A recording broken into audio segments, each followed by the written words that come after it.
Bonjour à tous et bienvenue dans cette nouvelle vidéo de la chaire bien-être animal de VetAgroSup. Alors dans cette première vidéo, j'ai décidé de vous parler de la définition du bien-être des animaux. C'est la base et entre nous, il y en a un certain nombre qui parlent du bien-être animal sans savoir exactement ce que ça veut dire. Alors, des définitions du bien-être animal, il y en a plusieurs, elles vont à peu près dans le même sens. Moi, je vais en retenir une, c'est celle de l'ANSES de 2018. Alors, avant de commencer sur la définition, je tiens juste à rappeler que cette définition, elle est le fruit d'un travail d'experts collectifs qui a été piloté par Pierre Mormed de l'INRA. Alors, la définition qu'en donne l'ANSES, c'est que le bien-être d'un animal est l'état mental et physique positif lié à la satisfaction de ses besoins physiologiques et comportementaux et de ses attentes. Et que cet état, il varie en fonction de la perception de l'animal. Il y a plusieurs points qu'il faut retenir de cette définition. Le premier, c'est que le bien-être d'un animal est individuel. Le bien-être de cette vache n'est pas le même que celui de celle-ci.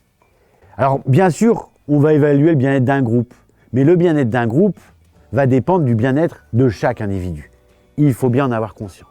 Le deuxième point, c'est que le bien-être est effectivement un état physique, ne pas avoir de problème de santé, ne pas avoir de mauvais état corporel, mais c'est aussi et surtout un état mental.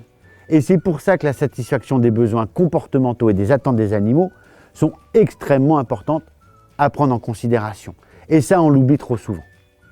Et le troisième point, qui est lié justement à cet état mental, c'est que le bien-être, il dépend de la façon dont l'animal perçoit, ressent une situation.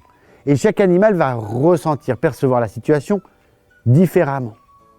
Ce dernier point, j'y reviendrai dans les prochaines vidéos qu'on va vous présenter, il est primordial parce que c'est ce qui explique la différence entre la bientraitance, le fait d'essayer d'améliorer le bien-être des animaux, et véritablement le bien-être, comment eux ils le ressentent. Donc ça c'est essentiel.